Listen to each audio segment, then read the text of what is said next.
In my wife's handbag, a thing that cost more than my motorcycle, I found a tube of lubricant for men. The package featured an iron tower and the words Paris Night. I didn't argue with her. I didn't make a scene. I simply went to my garage, took out my Toro Bravo industrial adhesive, a glue that could stick God's beard back on, and I made a little switch. They say revenge is a dish best served cold, but I decided to turn it into a scorching hot comedy, one that would make the whole town laugh. And the show began the moment firefighters broke down the door to room 207 of a certain little hotel.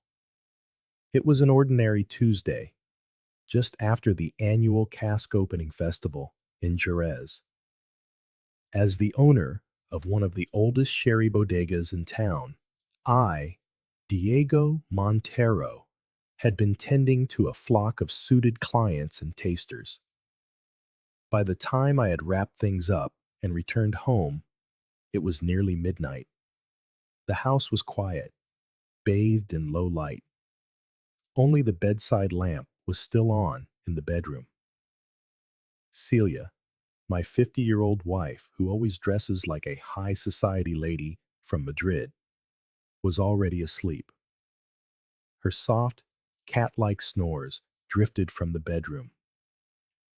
I went into the bathroom to wash up before bed, and that's when I saw it. Her designer handbag, that damned bag with a logo as big as a billboard, almost as expensive as my beloved 1970s Triumph motorcycle, was tossed carelessly on the bathroom floor. Its contents were spilled out like some modern art installation titled, "Who the Hell Cares? Oh, this woman." I shook my head and bent down to pick up her things. Normally, I wouldn't rummage through my wife's purse. It violates the basic rules of marriage. It's as bad as using the toilet with the door open or passing gas in front of her mother. But this time, on some impulse of goodwill, I decided to tidy it up.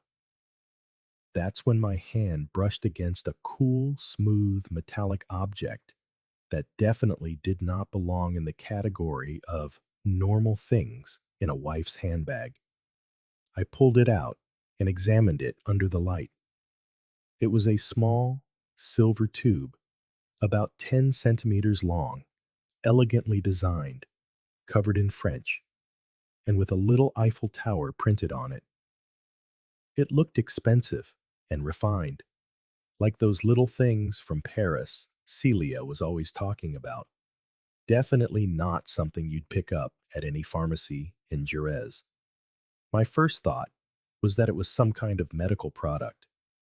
Perhaps Celia had some intimate health issue she needed to treat. But why was it in French? And why had she never mentioned it? Well, how interesting. Curiosity got the better of me. I took out my phone and scanned the text with Google Lens. The marvel of modern technology. When you're standing in your bathroom at midnight, questioning everything you thought you knew about your marriage, Google Translate becomes your most faithful ally. The translation appeared on the screen, and I swear I felt my blood temperature drop 10 degrees. Paris Night, premium lubricant for men, long-lasting formula. For men, not for women, not for couples, for men. And the tube was already half empty, with clear signs of use. Son of a bitch. I examined the little tube again and again, my brain trying to process the facts before my eyes, while my gut was already screaming warnings from 3 steps ahead. Celia and I had never used anything like this, and even if we had, it certainly wouldn't have been this expensive, imported product. This was definitely not intended for our bedroom activities. I sat down on the edge of the bathtub, staring at the little tube, as if at any moment it might grow legs and explain itself. Maybe there was a reasonable explanation. Maybe Celia bought it as a gag gift for a friend's bachelorette party. Maybe a friend had accidentally dropped it into her bag. Maybe my gaze drifted involuntarily to her tablet on the vanity, the screen still on, displaying her neatly organized app folders. They all had cute names like leisure, work tools, and groceries. Wait, groceries? That was new. In our 30 years of marriage, I had never seen Celia use a grocery app. This was a woman who insisted I drive her to 3 different stores because she believed each had its own superior produce. Her suddenly having a groceries folder was as baffling as discovering a side of bacon in a vegetarian friend's fridge. My fingers hovered over the tablet for a moment, an internal battle raging. This was the moment I would either find out I was being paranoid or that my entire life was a lie. I opened the folder. There was only one app with a deliberately ordinary icon, like some generic messaging platform. I opened it, the messages loaded, and at the very top was a contact named Orlando. The profile picture was just a silhouette, but those messages, good God, those messages. Can't wait to see you on Thursday. Already booked our usual spot at the Hotel Carmen. Remember to bring that thing. I like the silver one. It makes everything smoother. I'm going to do things to you your husband would never do. Quite direct. He was either talking about the lube or the new Real Madrid jersey. But I'm no fool. I scrolled up, and the entire conversation unfolded before me. Weeks of secret dates, descriptions of explicit photos, and specific mentions of that little silver tube. The timestamps hit my stomach like body blows. Every late night at the office, every girls' night out, every I'm just too tired tonight, dear. All of it lies. The shower was still running.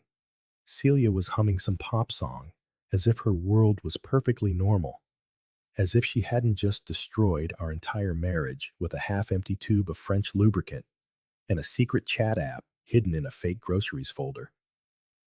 I looked at the tablet again and noticed a document titled Our Brilliant Future. Oh, for God's sake. The title was so cheesy, it could have corroded my teeth. I opened it and found a meticulously detailed plan. Celia and Orlando were plotting to swindle the most valuable sherry from my bodega, the Founders Collection, and run off with the money. The document was filled with cloying commentary and shopping lists for luxury items that nearly made me sick. The soulless woman. She didn't even respect my wine. I looked again at the little tube, then at the messages, then back to the tube. My hand was no longer shaking. It began to act with a clarity of thought I didn't even know I possessed. I went to the kitchen, opened the junk drawer, and pulled out the tube of Toro Bravo super strength industrial glue I'd bought last month to fix the grape press. If Celia wanted to play with expensive French lubricant, I swear I would give her an experience she would never forget. An experience she and that pretty boy would never forget. I went back to the garage, carefully softened the plastic nozzle of the tube with a hairdryer. Then I used a thin tool to squeeze out the contents and, finally, with a syringe, I injected the thick industrial glue. I sealed the opening perfectly with a hot glue gun and a tiny piece of plastic. The whole process was precise, professional, as if I were performing surgery and not preparing a revenge plot. The shower finally stopped.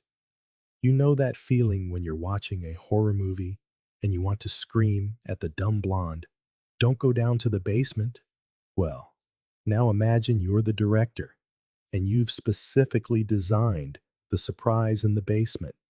Silently, I placed the modified little tube back in her handbag exactly as it was, then got into bed, pretending to be asleep. Celia emerged from the bathroom as if she were filming a shampoo commercial, wrapped only in that fluffy white towel she gave me for Christmas 2 years ago. The towel that used to make my heart race when it accidentally fell. Now, it just looked like a costume she wore to play the part of the faithful wife. Diego, darling, are you still awake? She said, in that sweet, affected voice women use when they're hiding something. You know the tone? It's the one they use when they accidentally spend 300 euros at Target, but claim they just went in for laundry detergent. Barely, I mumbled, giving an ambiguous answer that could mean either, yes, it's been a long day, or, I know you're having an affair with a guy named Orlando. She went to the kitchen, our kitchen, in our home, the one we bought together when we still believed in the till death do us part vows. I could hear her moving about, opening cupboards, running the tap. The domestic sounds of a woman planning her next tryst while pretending to be an attentive wife. A few minutes later, she returned with a glass of sherry in her hand, holding it out to me like a peace offering. Drink this, she said, sitting on the edge of the bed. It'll help you sleep better. You have that early meeting tomorrow, don't you? That's right, the early meeting, the one I'd casually mentioned at dinner, and which she had filed away in her treacherous little head as the perfect opportunity for another late-night adventure. Because nothing says loyal spouse like drugging your husband to sleep so you can sneak off for extracurricular activities. I took the glass and studied her face in the dim light. She looked so sincere, so concerned for my quality of sleep. If I didn't know the truth, I would have thought she genuinely cared about my well-being. But I knew now, didn't I? Thank you, my dear, I said, taking a small sip. It tasted normal, but I'm no expert. I wouldn't know what sleeping pills mixed with sherry tasted like. Maybe it was sleeping pills, maybe benzodiazepines, maybe nothing. But her sudden concern for my insomnia was far too suspicious, like a striker faking a fall in a Spanish football match. I pretended to drink about half the glass, then set it on the nightstand with a grateful smile. You're so kind, darling. I love you. The words felt like ash in my mouth, but her face lit up with what looked like genuine emotion. That was the most painful part. Not just that she was cheating, but that she could look at me with those loving eyes while planning to sneak off to roll around with some photographer named Orlando. I love you too, she whispered, leaning in to kiss my forehead as if I were a sick child and not the husband she was about to betray. She got into bed beside me, and I could feel the warmth of her body through that towel. There was a time when that would have been my cue to pull her closer, to show her how much I'd missed her. Now, it felt like lying next to a stranger wearing my wife's skin. Rest well, she murmured, already turning her back to me. You'll need your energy tomorrow. Oh, the irony. The irony was giving me goosebumps. Worried about my energy levels while she was planning on expending half of her nightly calories with Mr. Orlando.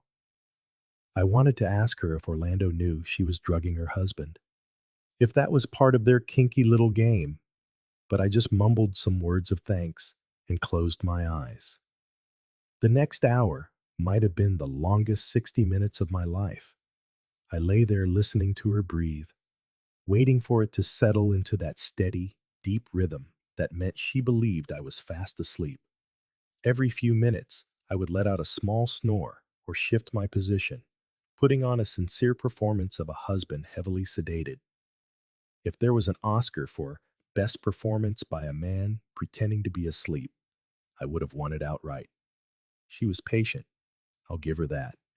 She waited a full hour before she made her move, probably making sure whatever drug she'd given me had ample time to take effect. I felt the mattress shift as she carefully slid out of bed, moving with the lightness of a dancer. This was clearly not her first time performing this routine. I cracked one eye open, just enough to see her silhouette in the dark. She had already changed into a black dress, that sexy one she usually reserved for our anniversary dinners.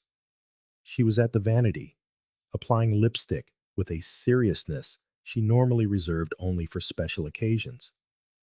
At 1:45 in the morning, I heard our front door open softly. Then, hushed voices out in the apartment hallway.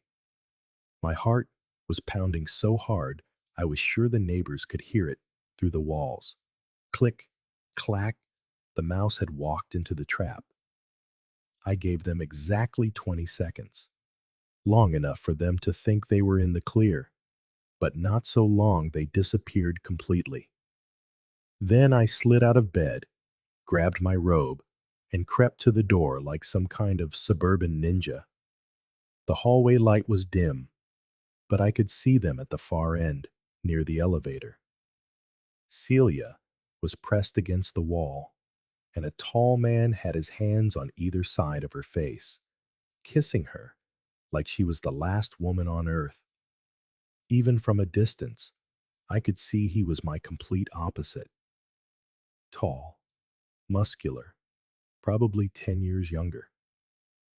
So this was Orlando. This was the man my wife thought was worth throwing away 15 years of marriage for. When they broke apart, I heard her murmur something that made him laugh.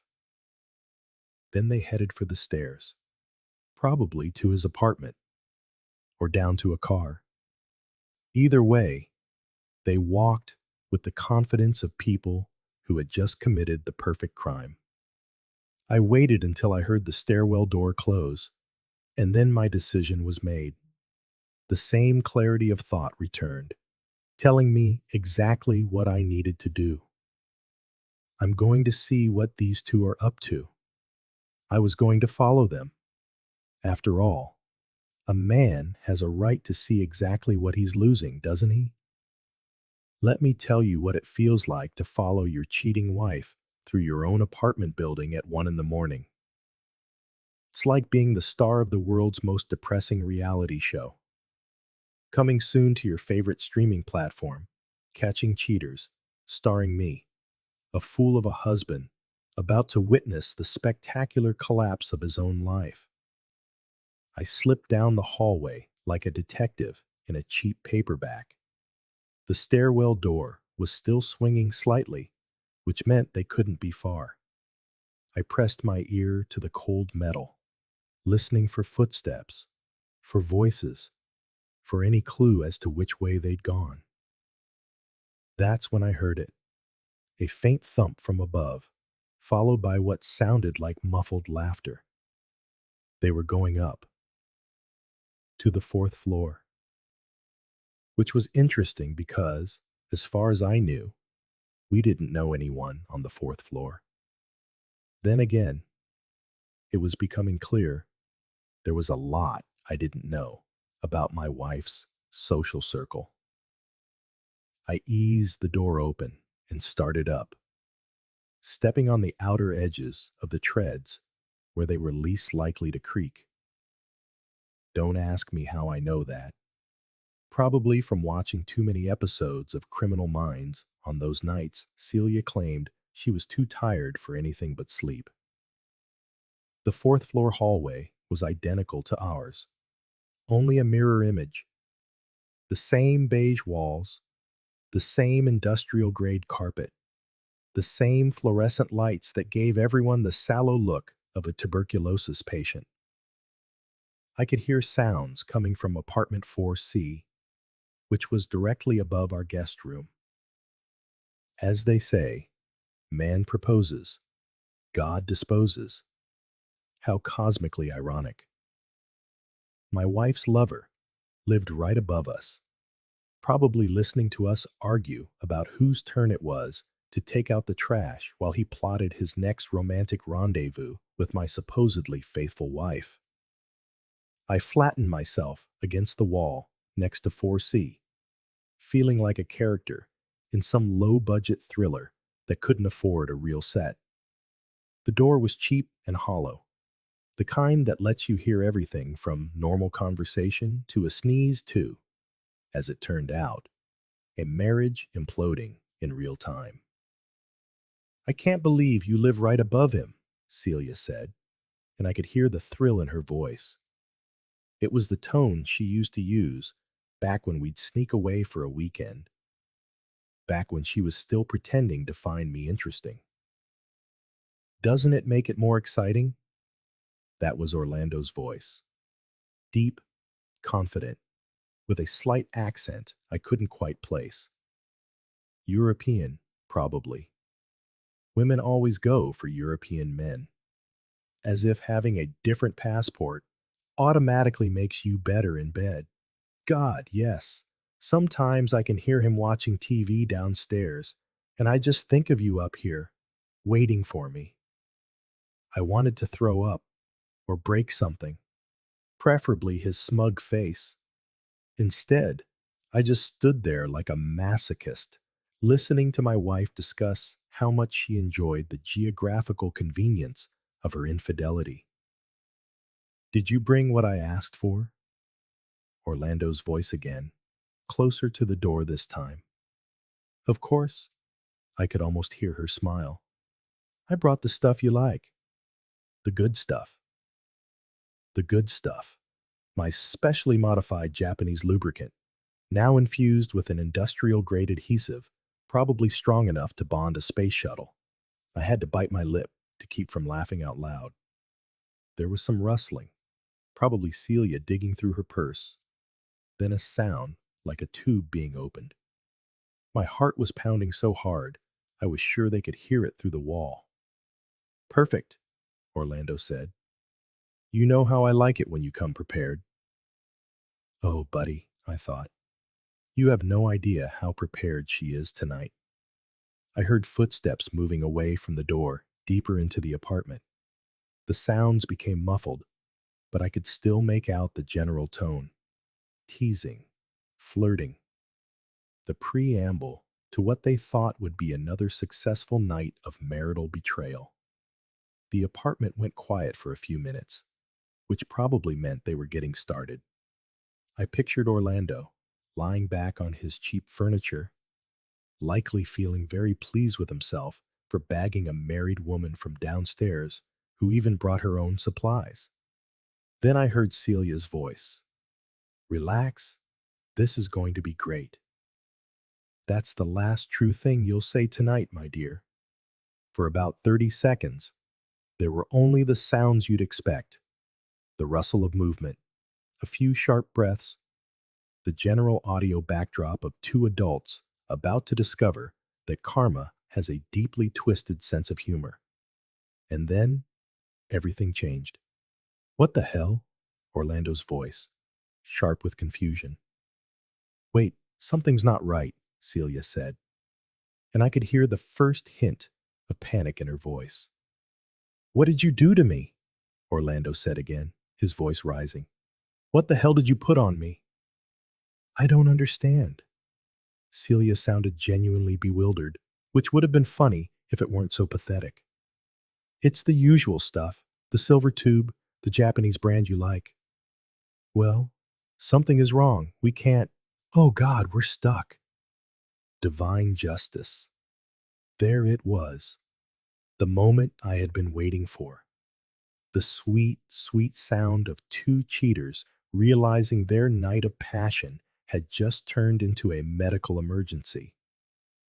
I pressed myself closer to the door, grinning like a madman as I listened to their panic escalate. "Don't pull," Celia hissed. "You're making it worse."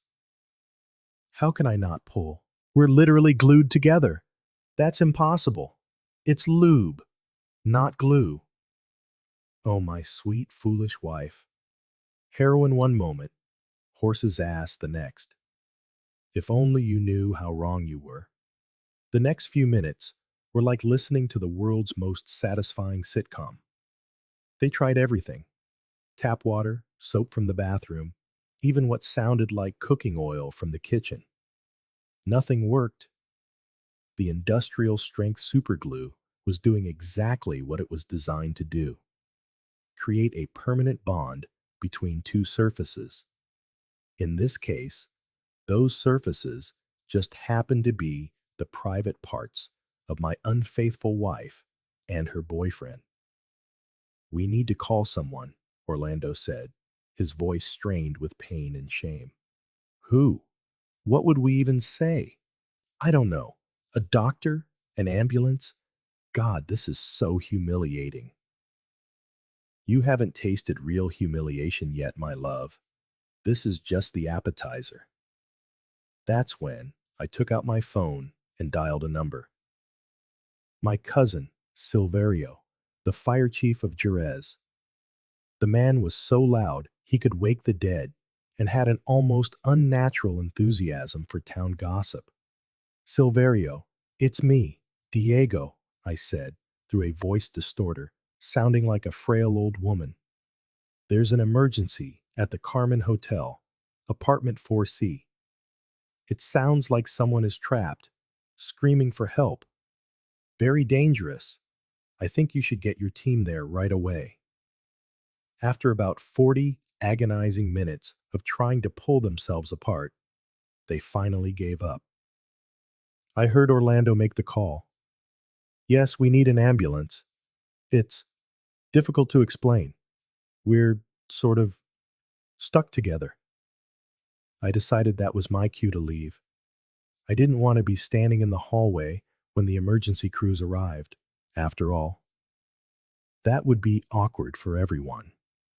But as I walked back to the stairs, I couldn't help but smile. This was only Act 1.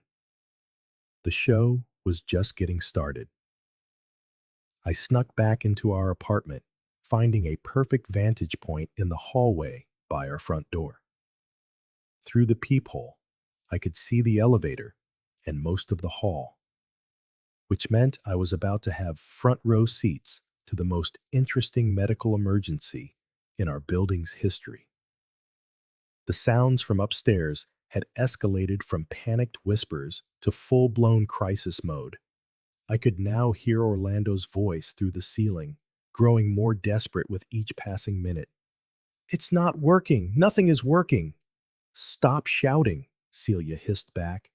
But even her whispers were loud enough to carry through the thin walls. "The neighbors will hear you." "Oh, darling, the neighbors are already awake and have their phones ready.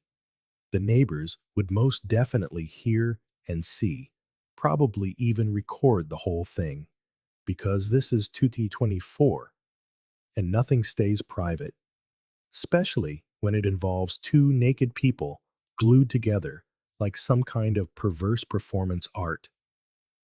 I heard footsteps in the hall above, then the sound of Orlando's door opening. "Yes, we're the ones who called in the emergency." His voice was tight, talking on the phone. "We're on the fourth floor, apartment 4C. Please, just be discreet." Discreet? What a joke. Right. Because there's a discreet way to handle two adults who have superglued themselves together during an affair. That would be about as discreet as setting off fireworks in a library. About 10 minutes later, I heard the elevator ding, followed by heavy footsteps and the clatter of equipment. The paramedics had arrived, and they were well equipped, but with them came more footsteps. Silverio and his firemen crashing in with their usual dramatic flair. They must have gotten a report of trapped individuals and decided to just break down the door. "Jerez Fire Department. Anybody in need of assistance?" Silverio's voice boomed, and I could just picture him kicking in the door. Holy Mother of God, what is going on in here? Now I could hear multiple voices, awkward chuckles, rushed professional instructions, and Celia's choked sobs of humiliation. It was a perfect symphony of chaos. We need to get them separated, a paramedic said. But this glue, my God, it's industrial grade. Someone get photos for medical documentation, Silverio said loudly. But I knew those photos would never be just for medical records. Make room, make room. We need to move them, the paramedics were ordering. We need a gurney. No, we need two connected. Oh, hell, just use a big one. The chaos continued for nearly 20 minutes until I finally heard them decide how to transport the bonded pair to the hospital. Cover them with a sheet. It's more dignified. Dignity? That ship sailed when they decided to betray me. I scoffed to myself. The paramedics were clearly trying their best to remain professional, but the situation was so ridiculous that I heard several stifled laughs. Then came the best part. I heard the sound of the gurney being wheeled out. The door opened, and the whole scene unfolded right in front of my peephole. One large gurney covered with a thin sheet, under which were clearly two people connected in an extremely awkward position. Paramedics and firemen escorted this bizarre entourage to the elevator as what looked like every resident in the building emerged into the hallway, bleary-eyed, but thrilled to watch this midnight spectacle. I heard camera shutters, saw the flashes of phones.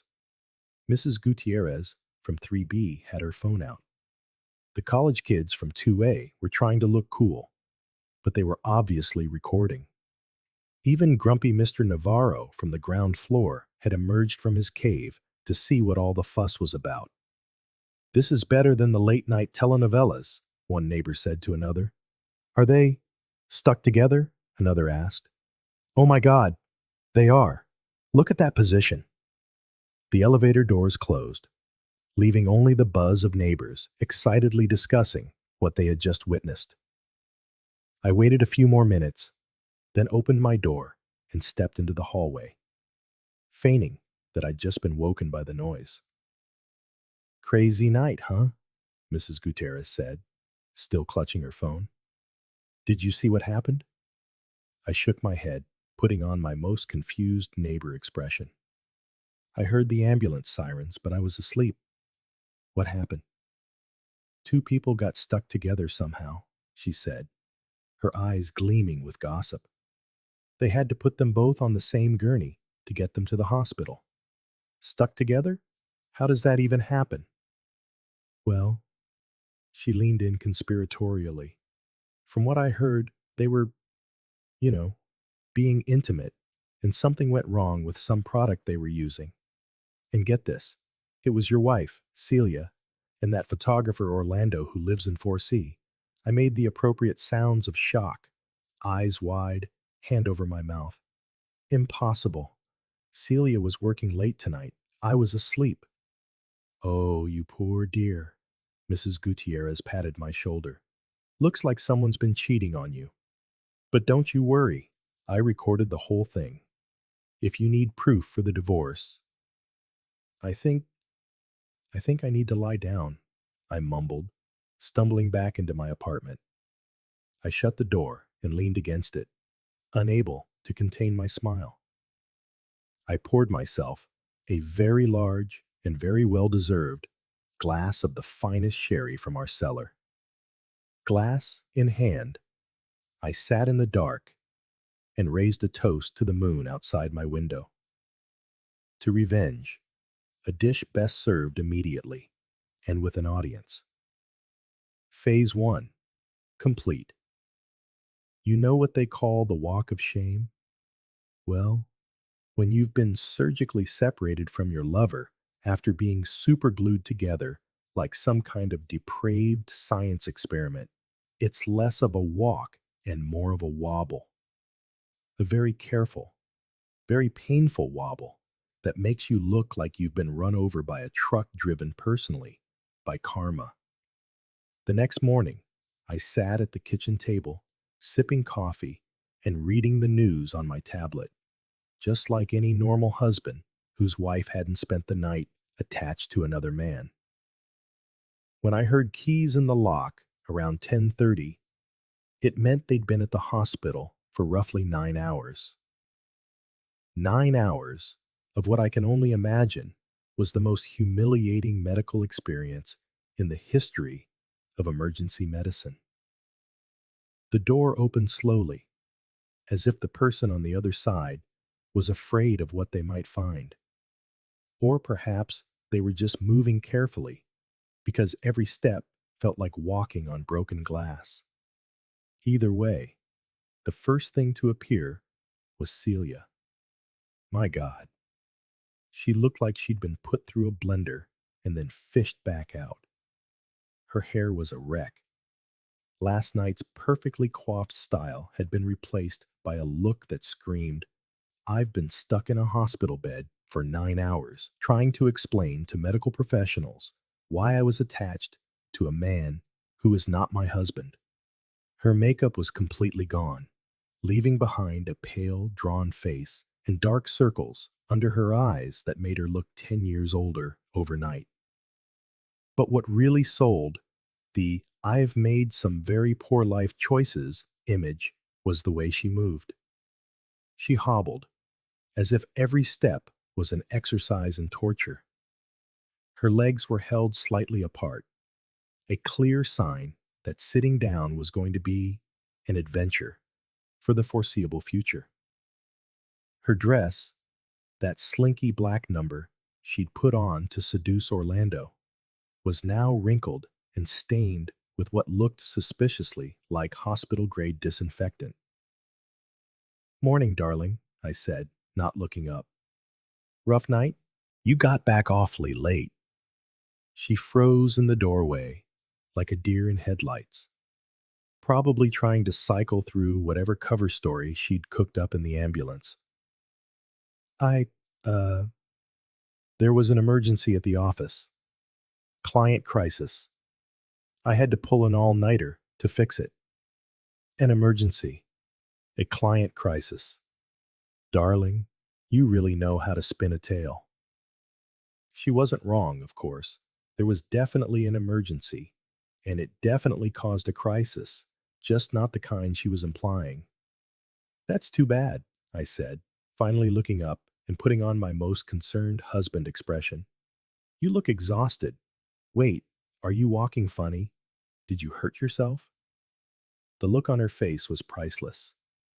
She was trying to maintain the illusion that she'd spent the entire night wrestling with spreadsheets and conference calls, while simultaneously trying to explain why she looked like she'd been tortured with a medieval device. I fell. At the office. Hurt my back. Fell. Right. You fell on Orlando. That was certainly one way to describe the superglue incident after being surgically separated from your lover. Oh no. Did you see a doctor? You should get that checked out. I did, she said quickly. I mean, I went to an urgent care clinic. They said it's just a sprain. Gave me some painkillers. She was now limping toward the bedroom, probably desperate to get out of that dress and into something that didn't smell of medical antiseptic and bad decisions. But before she could make her escape, the doorbell rang.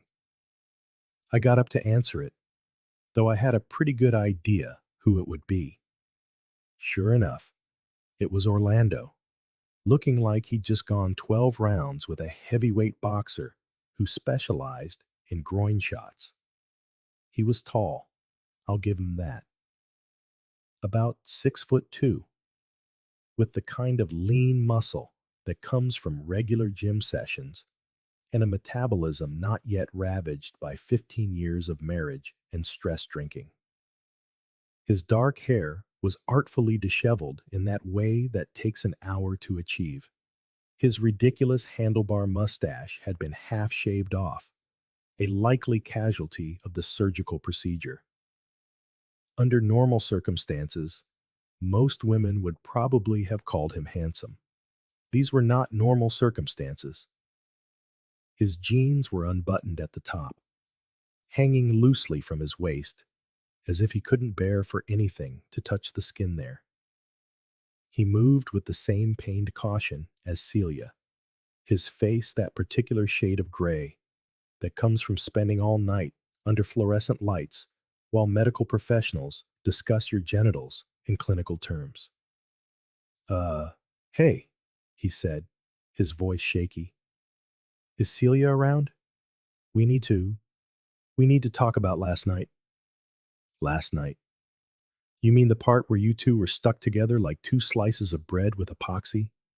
As if this were some natural disaster and not the predictable result of adultery meeting industrial grade adhesive.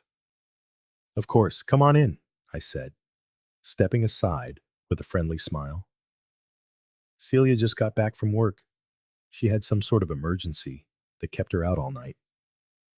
Orlando's eyes widened slightly, and I saw him glance toward the bedroom where Celia had disappeared. He was probably wondering if she had invented some elaborate cover story, and if so, which version he was supposed to stick to. Right, he said slowly. Work emergency.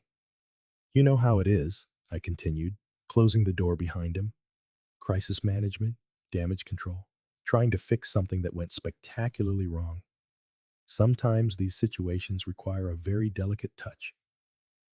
I was laying it on a bit thick, but I couldn't help myself. This guy was standing in my living room, probably still feeling the effects of whatever industrial solvent they used to pry him off my wife. And he had no idea that I knew exactly what kind of emergency had kept them both so busy. Celia emerged from the bedroom wearing sweatpants and an oversized t-shirt. The kind of outfit that screams, I am not okay and I don't want anything touching my body. When she saw Orlando standing in our living room, her face cycled through about 17 different expressions in 2 seconds. Orlando, she said, her voice carefully neutral.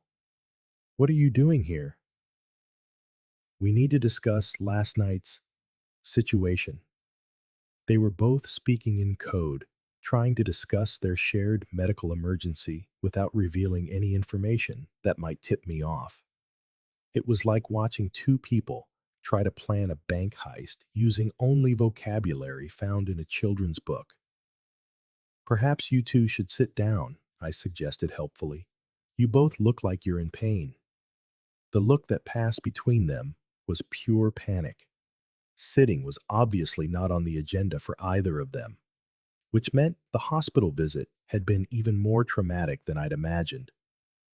Actually, I think I need to lie down, Celia said quickly. The painkillers are making me dizzy. And I should go, Orlando added. I just wanted to make sure you were okay. Of course she's okay, I said, putting my arm around Celia's shoulders. She flinched at my touch, but tried to play it off as fatigue. My wife is a trooper. She can handle any little challenge life throws at her. Orlando nodded awkwardly, backing toward the door, moving like a cowboy who'd spent too long in the saddle. I'll I'll call you later about that project. Right, Celia said weakly. The project. After he left, Celia collapsed onto the sofa with a groan she tried to disguise as a yawn. I think I'm coming down with something, she said. Maybe you should sleep in the guest room tonight. I wouldn't want to get you sick. Oh, I'm quite sure what she has isn't contagious, unless stupidity and adultery are communicable diseases, which, come to think of it, might explain a lot about human behavior. Of course, dear, I said, fetching her a glass of water. You just rest. I'll take care of everything. And I would. Starting with planning phase 2. They say revenge is a dish best served cold, but I've always preferred mine piping hot, with a side of public humiliation.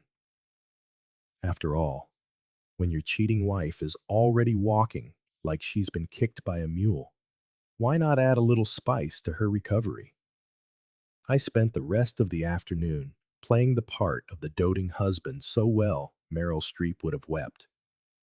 I brought Celia pillows, adjusted the thermostat, and checked in every 20 minutes to see if she needed anything, generally acting like a man whose sole concern was his wife's mysterious work-related injury. She, of course, milked it for all it was worth. Every movement was accompanied by a pained whimper. Every shift in position required a dramatic intake of breath. She'd even developed a pathetic little moan she'd let out whenever she thought I wasn't looking directly at her. It was like watching a one-woman show of The Suffering Wife, performed by someone who had never experienced real pain but had seen a lot of daytime soap operas. "I think I need to eat something," she said around 4 o'clock, from her carefully arranged position on the couch like a wounded princess. "But my stomach is really sensitive right now. Maybe something light." Oh, her stomach is sensitive. How amusing.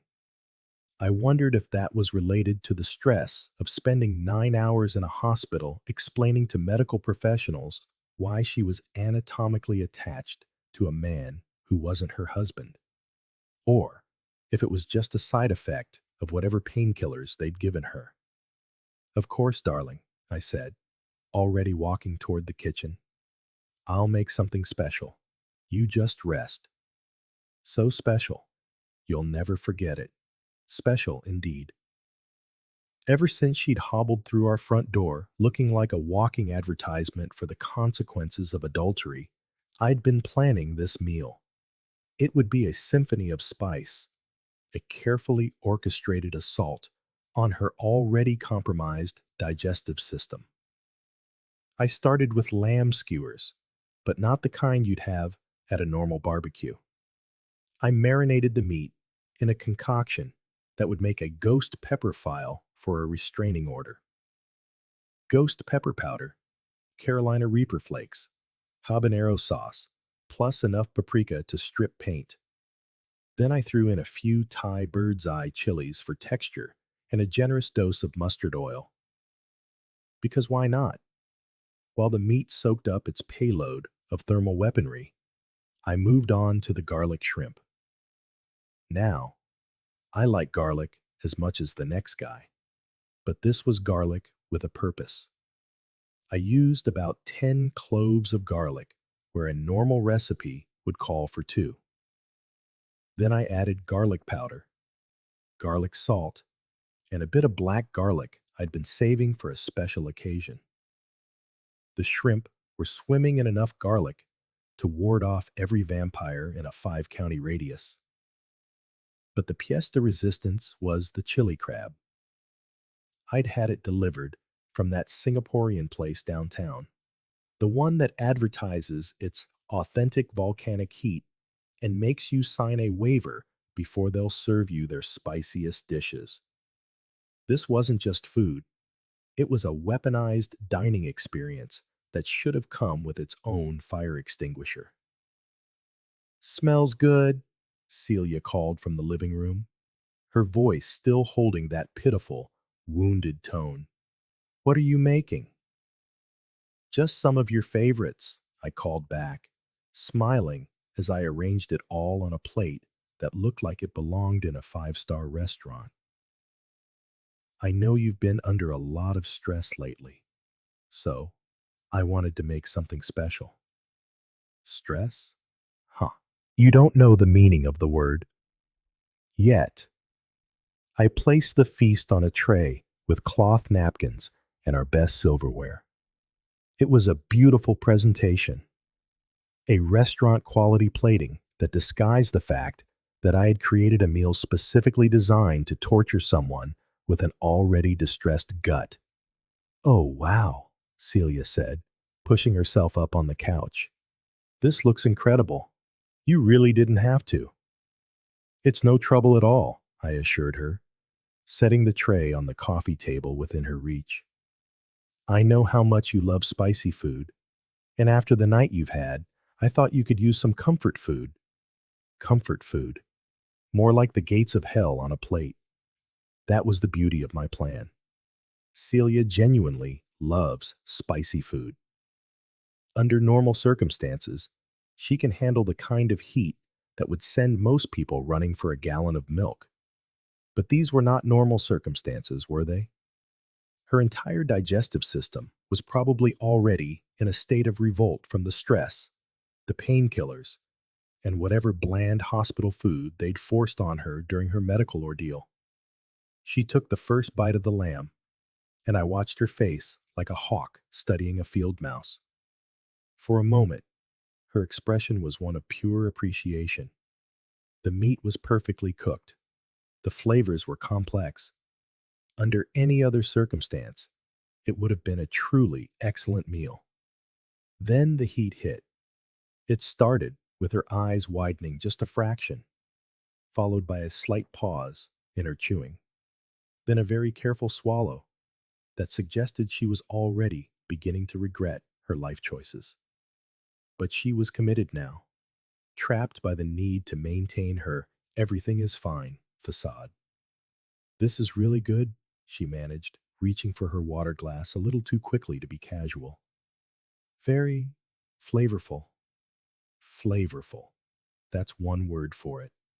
She bravely worked her way through the shrimp, each bite requiring more water and longer pauses. The garlic was doing its job. I could see beads of sweat forming on her brow, even though our apartment was kept at a comfortable 72 degrees. But it was the chili crab that sealed the deal. She took one bite, and I watched her entire body tense up as if she'd been hit with a taser. Her face went red, then pale, then an interesting shade of green I'd never seen on a human being before. I need, she started to say.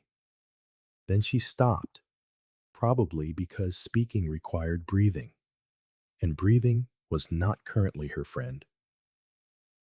More water? I asked helpfully, already refilling her glass. That crab is a real kicker. I probably should have warned you. She nodded desperately, downing the entire glass in 3 gulps. But the damage was done. I could almost see the heat working its way through her system, adding insult to injury in places that were already tender from her medical misadventure. Maybe, maybe I should lie down, she said faintly. I think the medication is reacting with the food. Of course, I said, all concern and sympathy. You get some rest. I'll clean up here. She staggered to her feet, moving even more gingerly than before, and wobbled toward the bedroom like a woman crossing a minefield. Every step looked like agony, and I had to bite the inside of my cheek to keep from laughing. As she disappeared down the hall, I heard my phone buzz with a text message. It was my friend Alfredo, who works at the hospital. Dude, you will not believe the case that came into the ER last night. 2 people superglued together mid-coitus. Had to call in specialists to get them apart. Funniest damn thing I've ever seen. Really? I asked. That's insane. Are they all right? Physically, they'll be fine, eventually. But the man developed an infection at the separation site. He had to be hospitalized for antibiotics. The woman was sent home, but she'll be uncomfortable for a while. An infection? Good. Let him suffer a little more. Things were getting worse for Orlando, which meant the third phase of my plan would be even more effective than I'd anticipated. I finished cleaning the kitchen. Then, I prepared my next surprise. Tucked away in our medicine cabinet, behind the aspirin and the bandages, was a tube of recovery ointment, the very kind Celia would likely be reaching for in the coming days. It was a seemingly harmless product, designed to soothe irritated skin and promote healing. It was also about to be replaced with something that would turn her recovery process into a new level of hell. I unscrewed the cap, squeezed the contents into the sink, then refilled the tube with capsaicin cream, the kind used for arthritis pain, containing the very same active ingredient that gives pepper spray its vicious bite. It looked identical to the original ointment. Same color, same consistency. But when Celia applied it to her sensitive, damaged skin tomorrow morning, she would discover that some consequences just keep on giving. I placed the tube back in its spot and got ready for bed. Phase 3 was set. You know that moment in a horror movie when the victim finally realizes they're not dealing with random accidents, but with someone who has been meticulously plotting their demise all along? Well, I had the distinct privilege of witnessing that moment in real life. And let me tell you, it was more satisfying than sipping a glass of perfectly aged sherry on a cold winter's night. It began with a scream around 6 in the morning, a sound loud enough to wake the dead. Not just any scream, it was a primal, lung-deep shriek that comes from someone who has just discovered their day is about to go from bad to, please, just kill me now. It came from our bathroom, followed immediately by what sounded like someone trying to put out a fire with their bare hands. I was already awake, of course. Had been for about an hour, lying in the guest room bed, listening for the exact moment Celia would apply what she believed was healing ointment to her already traumatized anatomy. The anticipation was a current running under my skin, like waiting for the finale of the world's most twisted reality show. "Oh my God," she cried. I heard something clatter to the bathroom floor, likely the tube of ointment hitting the ceramic tile as she realized the very thing meant to heal her was setting her on fire from the inside out. I gave it exactly 10 seconds, just long enough for the capsaicin to truly set in, but not so long that she'd start to wonder why I wasn't rushing to her aid. Then I sprang from the bed and hurried to the bathroom, playing the part of the concerned husband to perfection.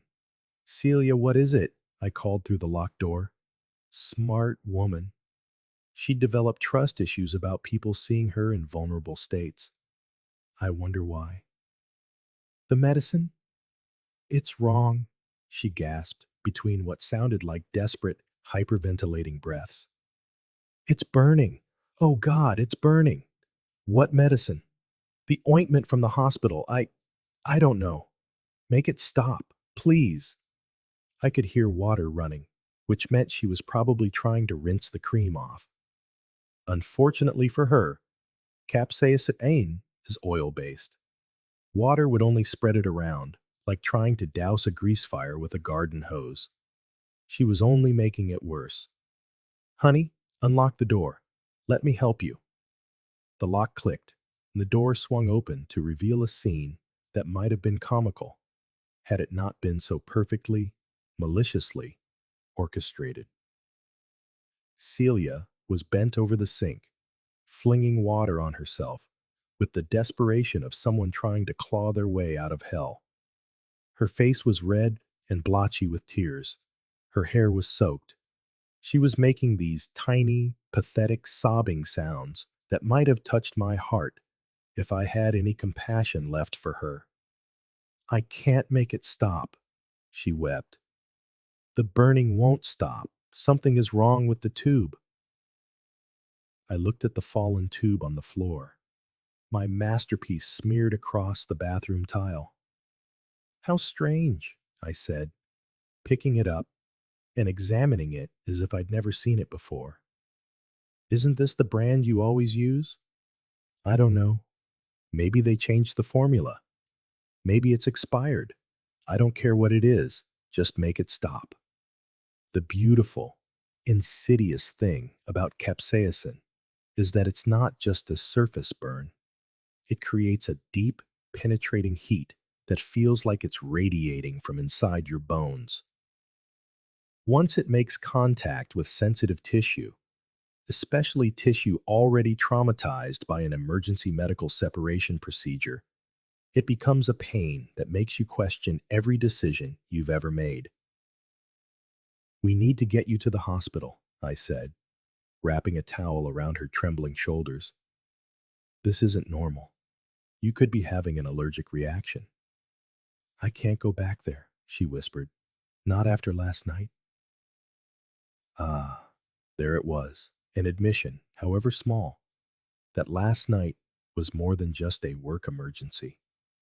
She was so focused on the fire between her legs that she let her guard down, revealing she had reasons to avoid the hospital beyond simple embarrassment. Honey, this is serious. You're in real pain, and I'm worried about infection or complications from your fall yesterday.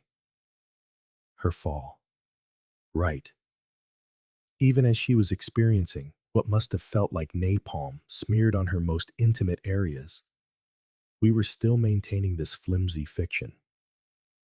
I can't, she said again, but I could see her resolve crumbling. The pain was overpowering her pride, which was exactly what I had counted on. Look at me, I said, taking her face in my hands with all the practiced tenderness of a loyal husband. I love you. I'm not going to let anything happen to you, but this isn't something we can handle at home. The drive to the hospital was a symphony of agony. Celia couldn't sit properly in the passenger seat. She was half lying, half crouching, trying to find any position that didn't intensify the searing heat. Every bump in the road sent a fresh wave of misery through her. She was gripping the door handle so tightly, I thought she might tear it from its housing. How could this happen? She kept asking. If only she knew. If only she understood that every searing moment of pain she was experiencing was a direct result of her choices, her lies, her betrayal. But that level of self-awareness was likely beyond her grasp right now. We pulled up to the emergency entrance, the very same one she'd been wheeled out of less than 12 hours before, still attached to her lover like some kind of erotic conjoined twin. The irony was not lost on me, and I had to suppress a smile as I helped her out of the car. The triage nurse took one look at Celia's condition and immediately moved her to a private room.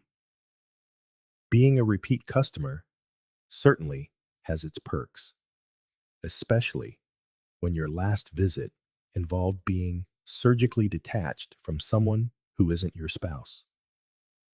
Dr. Araujo, the same physician who had overseen the separation procedure, walked in with an expression that said he was either having the strangest week of his medical career or he had stepped into some parallel universe where people's sex lives had declared war on basic anatomy.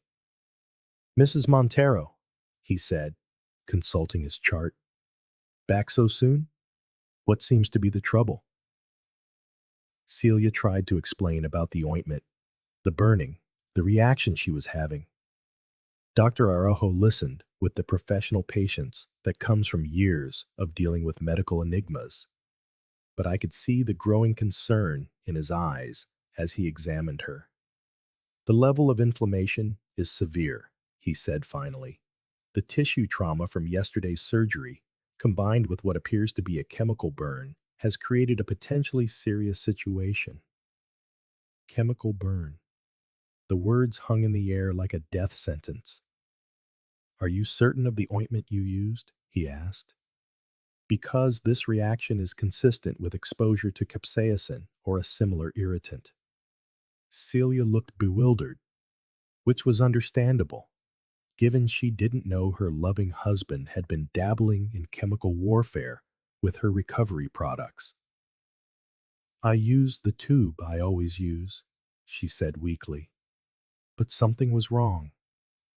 Dr. Araujo nodded grimly. Given the extent of the damage and the risk of infection, I'm recommending surgical intervention. We need to debride the affected tissue before necrosis sets in. Necrosis. Now, there's a word that gets your attention. It means tissue death, permanent damage, the kind of consequence that doesn't heal with time and good intentions. Surgery? Celia's voice was barely a whisper. I'm afraid so. The combination of yesterday's trauma and today's chemical exposure has created a situation that is not suitable for conservative treatment. We need to excise the damaged tissue to give you the best chance of healing. I took her hand, a pillar of support. Whatever you think is best, doctor. We just want her to be okay. They brought in the consent forms, and I watched Celia sign away a part of her body with a trembling hand. She was crying now, not just from the physical pain, but from the dawning realization that her body was about to be permanently altered because of the events of the last 24 hours. How long will the recovery be? I asked, playing the part of the devoted husband perfectly. Several weeks at least, Dr. Araujo replied, and there will be permanent changes. Some sensation may never return to normal. Permanent changes. Some sensation may never return to normal. I filed those phrases away for future reference, feeling a deep, quiet satisfaction that had nothing to do with the sterile hospital environment and everything to do with justice finally being served. As they wheeled Celia toward the operating room, she squeezed my hand one last time. I love you, she said, her voice thick with sedatives and fear.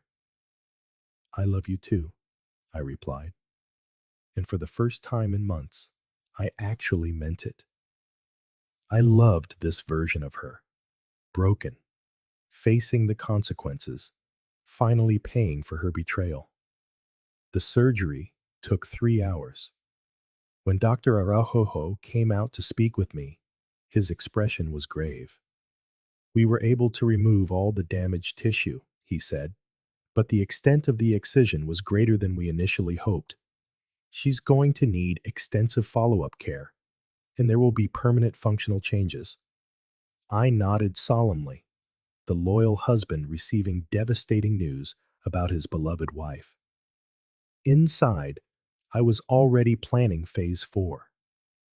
There is a profound, almost poetic, justice in serving your adulterous wife divorce papers while she's lying in a hospital bed, hooked up to an IV, recovering from a surgery that was the direct result of her own infidelity. It's as if the universe finally decided to co-author the perfect ending to a truly terrible love story. I spent the morning at my lawyer's office, finalizing the documents that had been prepared with the kind of meticulous attention to detail that would make a Swiss watchmaker weep. Every clause, every provision, every legal maneuver was designed to ensure that Celia walked away from our marriage with exactly what she deserved. Nothing. Well, almost nothing. She'd get to keep the medical bills. I walked through the hospital corridors, with the papers tucked neatly in a manila folder, passing rooms filled with people dealing with actual accidents and legitimate medical emergencies, not like my wife, who was now experiencing the long-term consequences of bad decisions and industrial strength glue.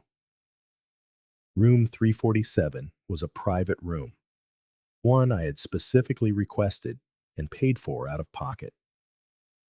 Call it a gesture of goodwill. I wanted Celia to have privacy for what was about to be the worst conversation of her life. The kind of privacy you need when your entire world is collapsing and you want to scream without disturbing the other patients. When I entered the room, she was awake, propped up against pillows, looking as though she'd aged 15 years in the last 2 days. According to Dr. Araujo, the surgery had gone well, but the recovery would be a long, uncomfortable process. In some respects, permanently uncomfortable. Hey, she said weakly, attempting a smile that didn't reach her eyes. I was wondering when you'd get here. The nurse said visiting hours started at 10. Traffic was a nightmare, I lied, the words flowing as easily as water as I sat in the chair beside her bed. How are you feeling? Like I got hit by a truck, and then the truck backed up and hit me again. She shifted slightly and winced. The doctor says I need to stay here for another day or two, then recover at home for a few weeks. A few weeks of recovery. That was optimistic. From what Dr. Araujo had told me in private, her recovery involved far more than just a few weeks of rest. We were talking permanent changes to her anatomy, ongoing medical appointments, and the kind of complications that would serve as a daily reminder of her choices. About that, I said, pulling the manila folder from my briefcase. We need to talk. Something in my tone must have triggered her survival instincts, because her expression shifted from a drug-induced haze to sharp-edged alertness in about 2 seconds. Suddenly, she was very awake, very focused, and very aware that this was not going to be a get-well-soon conversation about flowers and chicken soup. What is that? She asked, eyeing the folder as if it might contain a live grenade. Divorce papers, I said, placing them on the rolling table beside her bed with the same casualness I might deliver a pizza. I need you to sign them. The silence that followed was so complete I could hear the drip of her IV bag, counting out the seconds. Drip, drip, drip. Each one marking another moment as Celia's brain tried to process what I had just said. What? She finally whispered. The word hung in the sterile air, perfectly timed with the next steady, clinical drop. The word escaped her lips just as a particularly potent dose of painkillers kicked in, lending her voice an ethereal, disbelieving quality. Divorce papers, I repeated, opening the folder and fanning the documents across the overbed table like a hand of cards. They're quite straightforward. You get nothing. I get the house, the cars, the savings, the investments.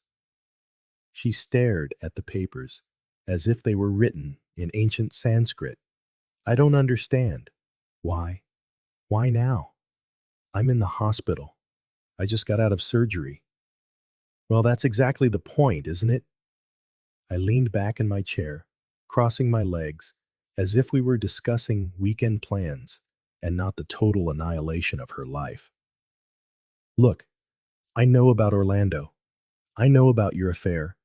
I know about the meetups at the Hotel Carmen, the texts, that silver tube of lubricant you've been using to enhance your extracurricular activities. The color drained from her face so fast I thought she might pass out. Her mouth opened and closed several times, but no sound came out. She looked like a fish out of water. If fish could experience existential dread, that is. I know you've been drugging me so you could slip away for your trysts. I know about the encrypted messaging app hidden in your groceries folder. I know Orlando lives upstairs in 4C. I know last night's medical emergency was something entirely different from the work-related accident you claimed it was, and I know you were planning to steal my Jerez, the founder's collection. Each revelation hit her like a physical blow. I could actually see her shrink, as if someone were slowly letting the air out of her entire being. How? She managed to croak. Does it matter? The point is, I know. Now you're going to sign these papers, take responsibility for your choices, and get out of my life. She tried to sit up a little straighter, which was a mistake given her current medical condition. The movement sent a wave of pain across her face, almost worth the price of admission. You can't do this, she said, and I could hear the desperation creeping into her voice. Not like this. Not when I'm hurt and vulnerable. Hurt and vulnerable? You. You two-faced hypocrite? I laughed, the sound coming out darker than I expected. That's rich. You were perfectly capable of making choices when you were cheating on me behind my back. You were perfectly capable when you were planning hotel meetups and slathering lubricant on other men. But now that there are consequences, you're suddenly too hurt and vulnerable to face them? This isn't. Orlando is nothing to me, she said, and I could see the tears starting to well in her eyes. It was just, it was just physical. It was a mistake. A mistake. I let the word hang in the air between us. You know what a mistake is, Celia? A mistake is forgetting to pick up milk on the way home. A mistake is double booking a dinner reservation. What you did was make a series of conscious choices over a period of months, each one designed to betray the trust of the man who loves you. Not to mention, you were also planning to steal the Jerez my grandfather left me. The tears were flowing freely now, and she was making those little hiccuping sobs that people make when they're trying to cry quietly. In different circumstances, I might have felt bad for her, but these were not different circumstances. Please, she whispered, we can get through this. We can go to therapy. I'll do anything to make this up to you. Anything. I leaned forward, genuinely curious. Can you undo the affair? Can you give me back the nights I spent alone? Can you take back the lies, the deceit, the complete and utter betrayal of everything we built together? She opened her mouth to answer, but I held up a hand to stop her, because if you can't do those things, and we both know you can't, then there's nothing to get through. There's only the cleanup. I stood up, pushing the documents closer to her bed. Sign them, Celia. Accept that this is over, and try to maintain some shred of dignity on your way out. She looked at the papers for a long time. Then she looked up at me with something in her eyes that might have been hope. You won't let me go that easily. I know your winery. I can tell everyone your Jerez is adulterated. It seems I need to give you a more thorough lesson. I pulled out my phone and showed her the screen. I have a video of you and Orlando being carted out of the building on the same stretcher. I have screenshots of your texts. I have documented evidence of your plan to steal my Jerez. Oh, yes, and I had that glass of wine tested. Sleeping pills, in case you were wondering. Her face went pale again, but this time with something that looked like genuine fear. You wouldn't. Think of your reputation. Reputation. Trust me, in Jerez, as a cheated-on husband, I would receive nothing but sympathy. And you, as a traitor, would never be accepted again. With trembling hands, she took the documents and ripped them in half. I'm not signing anything, she said. For a moment, there was a flash of the old Celia, defiant, stubborn, believing she could fight her way out of any situation. I smiled and pulled another set of documents from my briefcase. I was hoping you'd say that. What's that? The plan, you see, if you're not willing to sign the generous settlement I'm offering, is we go to court. In court, all of this becomes public record. The affair, the details of your medical emergency, the drugs, the robbery plot, everything. You won't just lose everything. You'll be a pariah in the town we've lived in for 30 years. Is that really what you want? She stared at the second set of papers, and I could see that moment, the moment she realized she was finished. No way out, no clever legal maneuvering, no last-minute rescue. Just the hard, cruel reality that choices had finally caught up with consequences. But instead of gracefully accepting defeat, She did something I didn't expect. She started to laugh. Not a happy laugh, but the kind of broken, hysterical laughter people have when sanity finally gives up and goes home.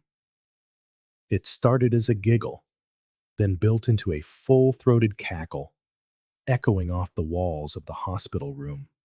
"You think you've won?" she said between gasps. "You think you're so smart, so clever, but you don't know what you've done. Enlighten me.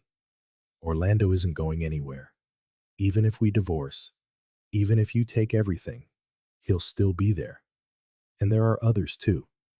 Did you really think he was the first? Did you really think this was some kind of isolated incident?" The words hit me like a slap, but I kept my expression neutral. "Others? Oh, sweetie," she said, her voice now pure venom. "You have no idea how long this has been going on. Orlando is just the most recent, the most convenient. But there have been others, so many others." So there it was, the final revelation, turning my carefully planned revenge from a surgical strike into something much more comprehensive. I looked at my broken, hospitalized, and soon-to-be ex-wife, realizing that Phase 4 was going to be far more extensive than I had originally planned. You know how they say the internet never forgets? Well, that's especially true when your cheating wife and her lover get carted out of the hospital in the most humiliating position imaginable. And half the people in your building own smartphones with HD video capability. Mrs. Gutierrez from 3B really outdid herself. This woman, who normally spends her time recording her cat doing ordinary things, somehow managed to capture the entire ambulance scene in stunning 4K detail. The video was a masterpiece of accidental cinematography. It captured everything from the initial confusion of the paramedics to the moment they realized they needed a bigger gurney, to the final shot of Orlando and Celia being wheeled away like some kind of erotic performance art sculpture. The best part is, you could clearly see both of their faces. I got a copy from Mrs. Gutierrez under the pretense of wanting to make sure Celia was okay, which she bought because I had perfected my concerned husband act over the last few days. What she didn't know was that I had much bigger plans for her amateur filmmaking than just checking on my wife's health. Within 6 hours of getting the video, I had set up accounts on every major social media platform: TikTok, Instagram, Twitter, Facebook, Reddit, the whole digital ecosystem where shame breeds like bacteria in a petri dish. The video was uploaded with carefully crafted captions that told just enough of the story to go viral, but not enough to actually get me sued for defamation. "When Cheating Goes Horribly Wrong" was the title that really blew up. Simple, direct, guaranteed to make people hit share faster than you can say, "Karma's a bitch." It turns out the internet has an insatiable appetite for watching other people's lives spectacularly implode. Within 12 hours, the video had over 500,000 views. By day 2, it was trending on 3 different platforms. By day 3, it had spawned reaction videos, compilation clips, and even several remixed versions set to popular songs. But the real magic happened when people started to recognize them. "OMG, that's Orlando from the Jerez photo studio," was one of the first comments that caught my eye. Apparently, Orlando was some kind of photography influencer with a sizable following, marketing himself as a relationship coach and lifestyle guru. The irony was so thick you could cut it with a knife. Within hours, someone had completely doxed him. His full name, his photo studio, his Instagram handle, his business website. all of it laid bare for the internet to scrutinize and judge. And judge, they did. His clients canceled all of their appointments within a week. Apparently, getting internet famous for being physically stuck to a married woman during an affair wasn't the kind of publicity they were looking for. His Instagram was flooded with comments, ranging from helpful advice on better lubricant choices to detailed descriptions of what people thought should happen to cheaters. But Orlando's public execution was minimal compared to what Celia faced. Someone recognized her from a church community event. Another person knew her from her book club. A third identified her from the local yoga studio, where she'd been a regular for years. Once her identity was out, it spread like a firestorm through our social circle. Her phone started ringing off the hook. Journalists, bloggers, random internet strangers who had somehow gotten her number. She made the mistake of keeping all of her social media accounts public, which meant everyone could see her carefully curated image of a perfect wife and mother going back years. The contrast between her online persona and the reality everyone had just witnessed was pure gold for internet trolls. They started posting side by side images. Celia's Instagram post, "Date night with my amazing husband," next to a screenshot from the ambulance video. Her Facebook post about loyalty and trust in marriage, paired with a still image of her being wheeled away, attached to another man. Her friends started to distance themselves one by one. The book club mysteriously had scheduling conflicts whenever she tried to attend their meetings. The yoga studio suddenly couldn't find her membership in their system. Even the cashiers at the grocery store started giving her looks that could freeze hell over. But the real masterpiece came when I discovered something that made the affair with Orlando look like amateur hour. Tucked away in her tablet's browser history, I found evidence that both chilled my blood and broadened the scope of my revenge. She wasn't lying about there being others, many others. It was a whole network, a private group that operated through encrypted apps and members only websites designed for married people looking for discreet encounters. This wasn't just casual infidelity. This was organized, systemized adultery, complete with membership fees, background checks, and regular events. Celia had been a premium member for over 3 years. 3 goddamn years.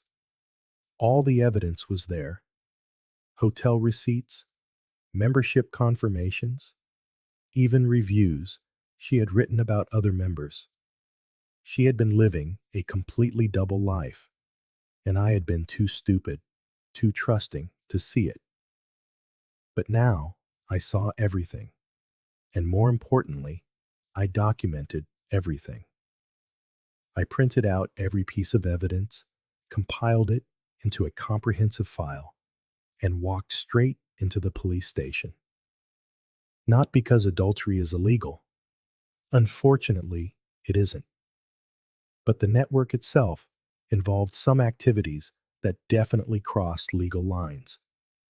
First, there was the tax evasion. The organizers hadn't been declaring the membership fees as income. Then there were the services that involved monetary transactions. Some members were paying others for services, which made it a business operation. And most importantly, several members were using corporate credit cards and expense accounts to fund their activities, which meant embezzlement and fraud. Inspector Cespedes listened to my story with the expression of a man who thought he'd seen it all, but was quickly discovering he was wrong. When I finished laying out my evidence, he just sat there for a moment, shaking his head. This is going to take a lot of people down, he finally said. Good, I replied. They should go down. Scum like this deserve to pay. Within a week, the investigation had expanded to include the National Police. Assets were frozen, arrests were made, and suddenly, Celia wasn't just facing public humiliation. She was facing potential criminal charges. The local news picked up the story, and our small town scandal became a national cautionary tale about modern marriage and digital infidelity. Celia's picture was on the evening news, identified as a key figure in an adultery ring that spanned multiple provinces. She stopped going out completely, stopped answering the phone, stopped replying to emails or texts. She had become a prisoner in our own home, terrified to face a world that now knew exactly who she was. And Orlando, he just vanished, fled town, shut down his social media accounts, disappeared as if he'd never existed. It was a smart move, really. The internet has a long memory, but if you remove yourself from the equation, it's easily distracted. But Celia couldn't disappear. She had too many connections, too many responsibilities, too much evidence linking her to everything. She was trapped, and she knew it. Phase 4 had exceeded all expectations. 3 weeks later, Orlando made the mistake of coming back. I was sitting in the wine cellar, a glass of precious sherry, from the Founders Collection no less, in hand.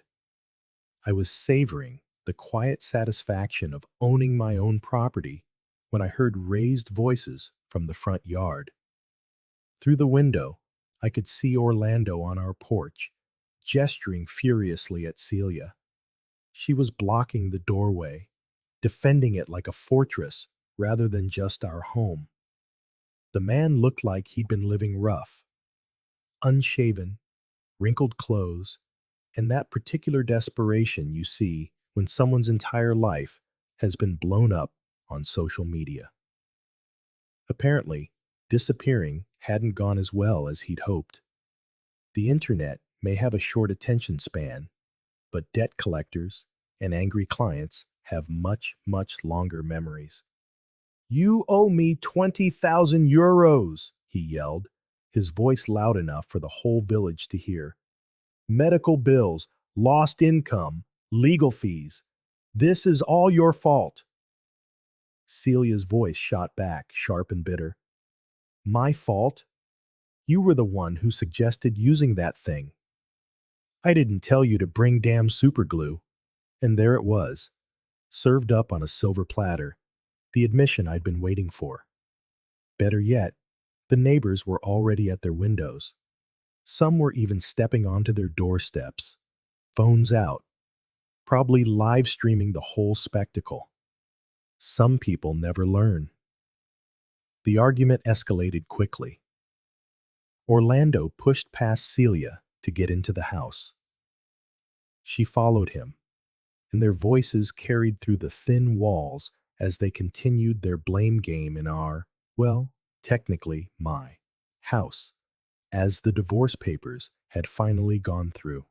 I could hear them moving around upstairs, probably in what used to be our bedroom. Orlando's voice grew louder, more aggressive, while Celia answered with the kind of vicious fury that comes from someone with nothing left to lose. Then I heard the sharp crack of a slap, followed by a thud, then more yelling, and the sound of what could only be furniture being thrown around. I waited exactly 5 minutes. Then I called my contact at the police station. Hello, Inspector Cespedes? It's me, Diego. Yes, it's happening again. Same address. Domestic dispute, possible assault. You'll probably want to send a few units. When the police arrived, Orlando was staggering out of the house, clutching his face where Celia had evidently clocked him with some heavy object. She was right behind him on the porch, screaming insults that would make a sailor blush. It was then that Orlando made his second mistake of the day. He shoved her. Celia tumbled backward onto the concrete steps, and just like that, the officers decided they'd seen enough. Orlando was in handcuffs before he could even begin to explain he was just trying to get the money he was owed. When Celia tried to attack the officer, arresting her lover, she was cuffed 30 seconds later. The beauty of having an open criminal investigation is that any new charges just get added to the existing case file. Orlando's assault charges became part of the larger fraud investigation. Celia's public disorder and resisting arrest were tacked onto her embezzlement charges. When the dust settled, they were both facing considerable time in prison. Afterward, I decided it was time to face my community. I threw a grand barrel opening party, inviting the whole town to my bodega to taste the real Founders Collection sherry and celebrate the casting out of evil. I had turned a family scandal into a town-wide celebration. At the party, Silverio raised his glass in a toast to me. To Diego, a true man of sherry, he declared. The crowd erupted in cheers. They all knew the story. They'd all seen the video. They'd all heard about Celia and Orlando's fate. But they also knew I was the one who had maintained my dignity, getting my revenge with wit instead of violence. In the end, I find myself riding my beloved Triumph motorcycle through the vineyards, basking in the warmth of the Spanish sun. The wind whistles through my hair, and the air is thick with the sweet scent of ripe grapes. With a bit of showmanship, I have defended my life, my career, and my dignity, welcoming a complete liberation and rebirth. Sometimes, the best revenge isn't to roar, but to laugh out loud. After all, in the world of sherry, we know that the finest vintage, much like the sweetest revenge, requires patience, skill, and perfect timing. Thank you for listening to this story, full of emotional twists and turns. We'd love to know where in the world you're watching from right now. What time is it where you are? Please let us know down in the comments section. So whether it's good morning, good afternoon, or good night, we wish you a wonderful day. If this story resonated with you, don't forget to like, share, and subscribe to our channel for more fascinating content. We look forward to seeing you in the next story.